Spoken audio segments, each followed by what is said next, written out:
Hola, espero que se encuentre muy bien en cualquier lugar donde esté escuchando nuestro video. Mi nombre es Néstor Saúl Caicedo y hoy hablaremos del derecho de petición, el recurso de insistencia en el derecho de petición y los derechos de petición a particulares. Lo primero es decir que el recurso de insistencia no es un recurso propiamente dicho, por determinación de la ley. Sin embargo, es la herramienta procesal adecuada para accionar contra la administración cuando ésta manifiesta que no te suministrará información debido a que ésta tiene el carácter de reservada o de privada, siendo estos dos los únicos casos en los cuales la administración puede negarse a entregar información. La información reservada es la que por determinación de la ley no puede ser suministrada a los particulares. Más adelante vamos a verla detalladamente. Ahora, la información privada es toda aquella que afecta el derecho fundamental a la intimidad de las personas. O sea, que revelar esa información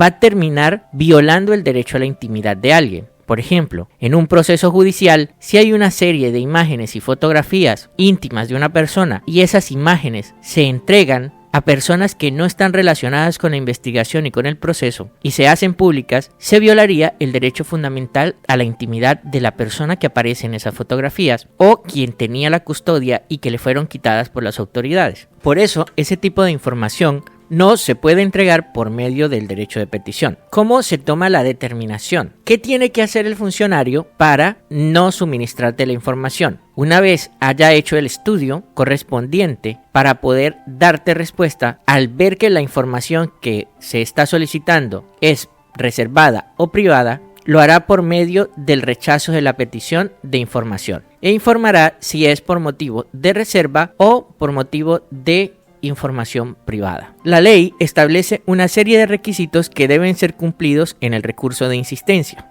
La primera de ellas es que toda decisión que rechace la petición de información o de documentos debe ser debidamente motivada. Y en esa motivación, obligatoriamente, deberá indicar en forma precisa las disposiciones legales que impiden la entrega de información o de los documentos que están solicitando. Esa decisión de no dar respuesta deberá notificársele al peticionario, bien sea en el término del derecho de petición o bien sea al momento que éste lo exija por medio de la acción de tutela. Es importante que tengan claro que la restricción por reserva legal no se extiende a otras piezas o a otros documentos o a otra información del expediente o de la carpeta o de ese archivo donde se encuentre esa información que no esté cubierta por la ley de protección, bien sea de datos o de información reservada. Cuando al ciudadano se le es informado que se rechazó la petición de información por motivos de reserva, no hay lugar a que se establezca ninguno de los recursos de la vía administrativa o de la vía gubernativa. Estos recursos serían reposición y apelación. No están previstos en la ley. No se estableció previamente que estos recursos podían ser instaurados. Para ello, la Ley 1755 del 2015 estableció un procedimiento sumario que nosotros conocemos como recurso de insistencia. Sin embargo, se trata simple y llanamente de una insistencia, ya que no está catalogada como recurso. Pero hay que tener en cuenta que funciona igual que un recurso, ya que la entidad tiene que estudiar si procede, tiene que hacer sustentación del mismo, motivar jurídicamente la respuesta que da y luego tendrá que resolver. Y eso es lo que vamos a estudiar a continuación. El término para interponer el recurso de insistencia es de 10 días. ¿Esto qué quiere decir?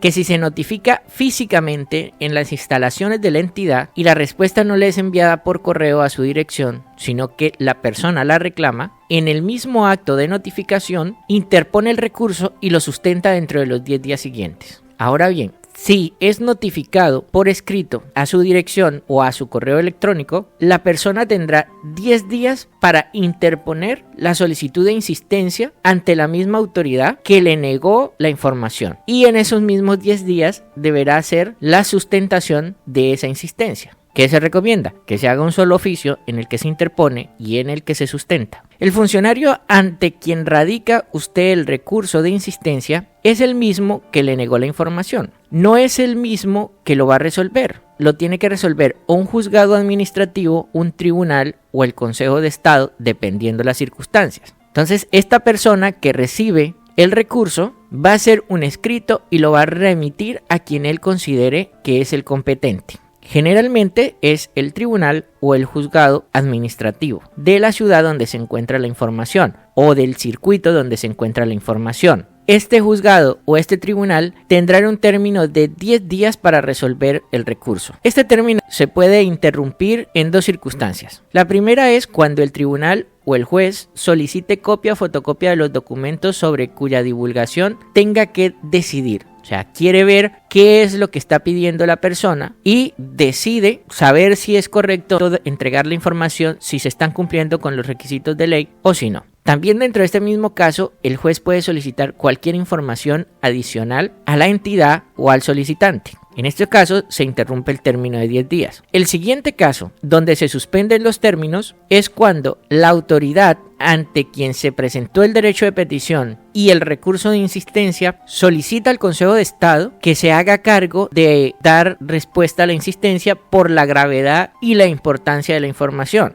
Sin embargo, la ley determinó que si pasan 5 días y el Consejo de Estado no ha tomado conocimiento, pues simple y llanamente resolverá el juez competente, bien sea el tribunal o bien sea el juzgado administrativo de la ciudad donde se encuentra la información o del circuito donde está la información. Si bien es cierto, hay unas normas específicas que reglamentan la información privada, que será causal de otro posible video dependiendo de las reacciones que tenga si les gusta o no les gusta. Solo tendrá carácter de reservado la información y documentos expresamente sometidos a reserva por la Constitución Política o la ley. ¿Cuáles son esos? Los relacionados con la defensa o la seguridad nacional, informes de seguridad, procesos judiciales y toda esta gama de información que debe ser protegida porque de conocerse se podrían poner en riesgo las instituciones. La segunda son las instrucciones en materia diplomática o sobre las negociaciones reservadas del Estado. Eso no tiene mayor explicación. Es información a la cual no se puede acceder. La tercera es toda aquella información que involucre el derecho a la privacidad e intimidad de las personas, incluidas en las hojas de vida, los historiales laborales y los expedientes pensionales y demás registros de personas que obren en los archivos de las instituciones públicas o privadas. Así igual como la historia clínica y toda información sobre tratamientos médicos. La cuarta información reservada son todos los asuntos relativos a las condiciones financieras de las operaciones de crédito público y las de tesorería que realice la nación, así como los estudios técnicos de valoración de los activos de la nación. Estos documentos e información estará sometida a reserva por un término de 6 meses contados a partir de la realización de la respectiva operación. Los datos referentes a la información financiera y comercial en los términos de la Ley Estatutaria 1266 del 2008. La sexta información protegida es todos aquellos que están resguardados bajo el secreto comercial o industrial,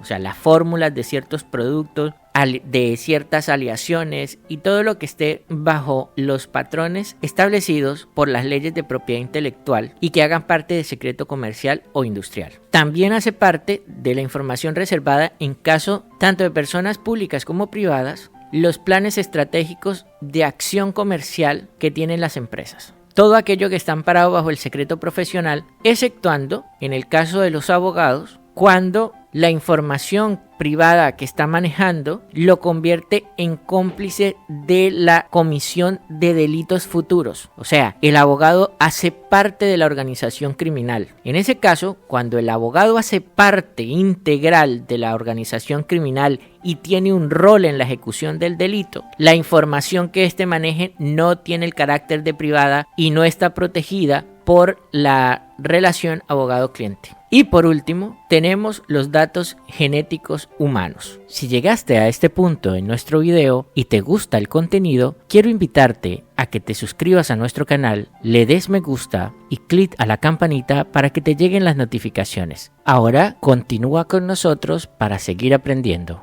¿En qué caso no se puede alegar la existencia de la reserva? Cuando quien hace la solicitud es una autoridad judicial, deberá demostrar la necesidad de la información dentro del trámite judicial que está desarrollando. O sea, que el juez civil municipal de San Juan de Arama no puede ir a solicitarle la información sobre los movimientos de tropas que hace el ejército o que va a hacer el ejército en el mes de marzo del 2024 en la región de San Juan de Arama, porque ese juez no tiene la competencia para poder investigar un tema que puede implicar la seguridad nacional como ese, porque no lo tramita dentro de su juzgado, porque no tiene relación con su actividad. Entonces, no es absoluto decir que una autoridad judicial puede solicitar la información y que no se puede alegar la reserva. Cuando se trata de una autoridad legislativa, tiene 5 días para responder, según la ley quinta, la entidad a quien le llegue una petición. Si esa entidad considera que esa información es reservada, tendrá que, como primera medida, contestarle a la autoridad legislativa solicitándole el porqué. Si la autoridad legislativa se niega, o sea, el representante a la Cámara o el senador, se niegan a suministrar la información del para qué requiere la información, el funcionario la puede rechazar cuando considere que se pone en riesgo la seguridad pública. Sin embargo, eso nunca va a pasar en la práctica. O no se lo recomiendo que lo haga como funcionario. Si le llega esa petición, responda, suministre información, que ya de antemano la misma ley le está permitiendo a usted que a las autoridades legislativas le suministre información. Por último, una autoridad administrativa. Esta debe ser competente para conocer la información. Aplica igual que en cuanto a la autoridad judicial. Debe tener claras funciones relacionadas con los asuntos que está solicitando para que la información le sea suministrada. Existe la posibilidad que al interponer el recurso de insistencia, porque me ha ocurrido, el tribunal falle en contra. Esto significa que no le van a suministrar la información que solicitó, pues le queda la herramienta de la acción de tutela. Debe interponerla muy bien, debe hacer un proceso cuidadoso del análisis legal y debe verificar si esa información privada o reservada cumplía con los requisitos establecidos en la ley para que la información sea reservada. Que hay una serie de requisitos que en cada caso está previamente establecido, con cada ley especial que reglamenta cada una de las informaciones privadas que hemos visto. Mi recomendación es que instaure la correspondiente acción de tutela y verifique el juzgado, el tribunal o la corte o incluso el Consejo de Estado, dependiendo del caso, si hay motivos o razones para que le suministren la información. Recordando el video anterior, también cabe indicar que se puede negar la información cuando el derecho de petición no sea respetuoso. Esté escrito con groserías, tenga indirectas maliciosas o ofensivas o cualquier tipo de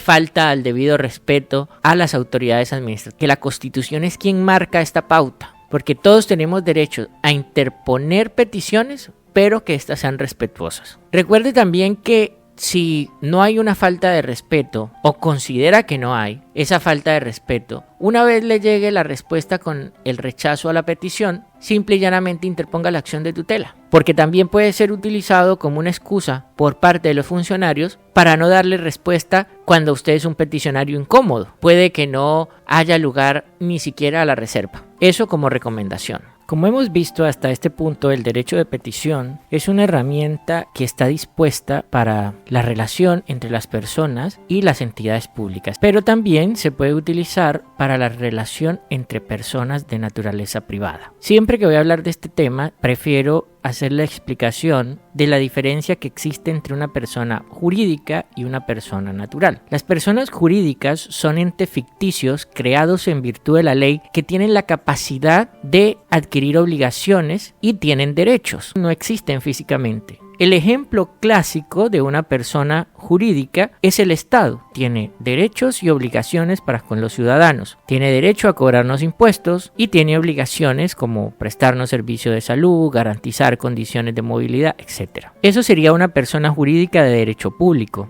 Ahora, las personas jurídicas de derecho privado son las empresas, las fundaciones, las asociaciones y todas estas entidades que deben ser registradas, bien sea en la Cámara de Comercio o en las alcaldías de los municipios. En general, todo aquel sujeto creado por medio de un documento que requiere la representación de un ser humano. Eso es una persona jurídica. Las personas naturales, al contrario, son todas las personas del género humano, así decidió llamarlos la ley en Colombia, para hacer una distinción. En otros lugares, como en España o en Argentina, se les llama personas físicas. pero en esencia es lo mismo. Un cambio de palabra para designar el mismo concepto. Ahora, en cuanto a si hay personas físicas o personas naturales que tienen pleno ejercicio de sus derechos, y hay otras personas naturales que no tienen pleno ejercicio de sus derechos. Las personas que tienen pleno ejercicio de sus derechos son los ciudadanos, o sea, las personas mayores de edad que no tienen ninguna enfermedad o situación legal que les impida ejercer esos derechos que le da la ciudadanía. Ahora, las personas que no tienen el ejercicio pleno de sus derechos son los menores de edad o toda aquella persona que tiene algún tipo de interdicción, bien sea por enfermedad, bien sea por edad o cualquier situación que sea determinada por la ley. La importancia de tener claro estos dos conceptos viene de la necesidad de entender a quién le voy a dirigir una petición. Si es una persona jurídica de derecho público, pues de pleno derecho podemos solicitarle cualquier cosa. Podemos hacerle el derecho de petición con las limitaciones que nos establezca la ley. Sin embargo, siempre nos preguntamos si está bien interponerle un derecho de petición a un particular. Veamos algunas entidades que, a pesar de ser personas jurídicas de derecho privado, tienen la misma naturaleza de las personas jurídicas de derecho público, porque ejercen servicios de carácter público o administran recursos públicos. Una de estas entidades es la Cámara de Comercio, quien presta el servicio de registro mercantil, entre otros. La Cámara de Comercio, a pesar de ser una persona jurídica privada, tiene naturaleza pública, ejerce una función de naturaleza pública. Por ello, a ella se le va a aplicar la ley de derecho de petición como si se tratara de una persona jurídica pública. De igual manera, las empresas de servicios públicos domiciliarios, que son de propiedad del Estado, empresas industriales y comerciales del Estado, pero que sin embargo se entienden como de carácter público, cuyo dinero es público. Por ese motivo deben dar respuesta de la misma manera que deben dar respuesta a las personas jurídicas de derecho público, cuya naturaleza les aplica directamente. Ahora, las empresas contratistas del Estado, las fundaciones que reciben dinero del Estado, tienen el mismo carácter de una persona jurídica que administra recursos públicos y por lo tanto se les va a aplicar la norma que rige el derecho de petición de la misma manera que se le aplica para las personas jurídicas de derecho público. Diferencias que vamos encontrando y viendo que son importantes tenerlas claras para poder saber a quién le voy a dirigir yo el derecho de petición. Ahora, personas jurídicas que no tienen ninguna relación con el Estado, una empresa. Esa empresa, sea cual sea su naturaleza, o esa fundación que no recibe dinero del Estado, se le pueden interponer derechos de petición en determinadas circunstancias. No en todo momento, ni por toda causa.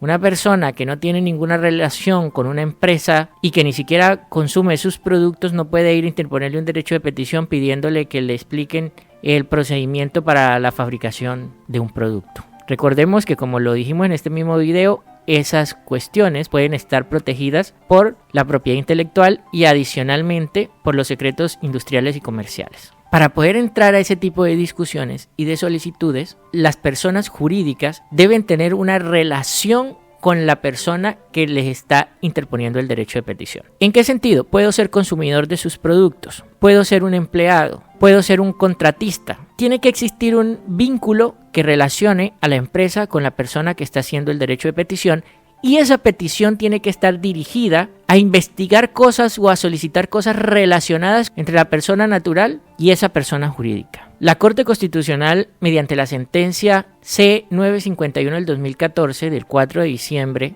declaró exequible condicionalmente la norma que reglamenta este tema en concreto. Y dice, bajo el entendido de que el derecho de petición ante organizaciones privadas se aplicará en lo pertinente a aquellas disposiciones del capítulo primero de la Ley 1755 del 2015 que sean compatibles con la naturaleza de las funciones que ejercen los particulares. Ese último renglón es lo que acabamos de explicar. Deben ser compatibles con la naturaleza de la función que está ejerciendo con respecto al peticionario. Las peticiones que se dirigen deben tener un sentido, una lógica, un porqué, debido a que las organizaciones privadas están limitadas a las respuestas. Cuando encuentren una causal para rechazarlo, esa causal debe estar siempre sustentada en la ley. O sea, una empresa privada recibe un derecho de petición y decide rechazarlo, pues ese rechazo debe estar fundamentado con alguna de las causales específicas que se le aplica a las entidades públicas. Debe ser información reservada, debe ser información protegida y cualquiera de estas que tienen que ser garantizadas la privacidad o la seguridad de esa información. Recuerden que las peticiones ante las empresas o las personas que administran archivos y bases de datos de carácter financiero, crediticio, comercial, de servicios y las provenientes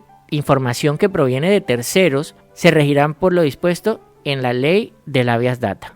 O sea, todo lo que tiene que ver con la relación de entrega de información personal se tiene que basar en las leyes de habeas data. Recordemos que el derecho de petición también podrá ejercerse ante las personas naturales cuando frente a ellas el solicitante se encuentre en situación de indefensión o en posición de inferioridad, que haya un dominante y un dominado. El dominado debe ser el peticionario. Para hablar de ejemplos tendríamos que hablar de el empleado y el empleador, el vendedor frente al comprador, el prestador de servicio frente al contratante. Y así pues vamos viendo las relaciones. Ninguna entidad privada se podrá negar a la recepción y radicación de la solicitud y de la petición respetuosa. Tengamos en cuenta que puede incurrir en sanciones y en multas por negarse a recibir la petición. Y lo mismo le puede ocurrir por negarse a dar la respuesta. Acogerse falsamente a las normas que le permiten rechazar una petición las puede conllevar a que tenga una sanción. ¿Quién le va a imponer esa sanción?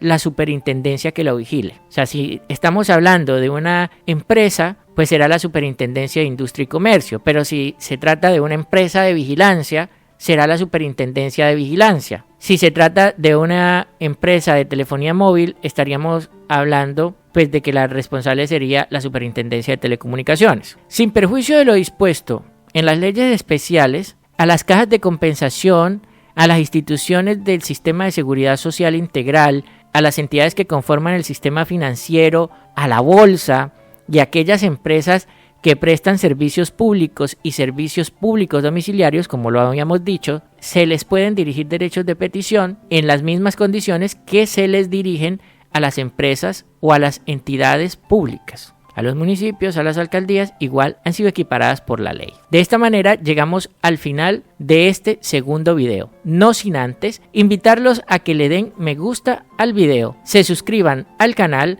le den en la campanita de las notificaciones para que les lleguen todos los nuevos videos a su bandeja de YouTube. Es la mejor manera de ayudarnos que tienes. Y no olvide que cada semana estaremos subiendo videos en este canal. Hasta luego.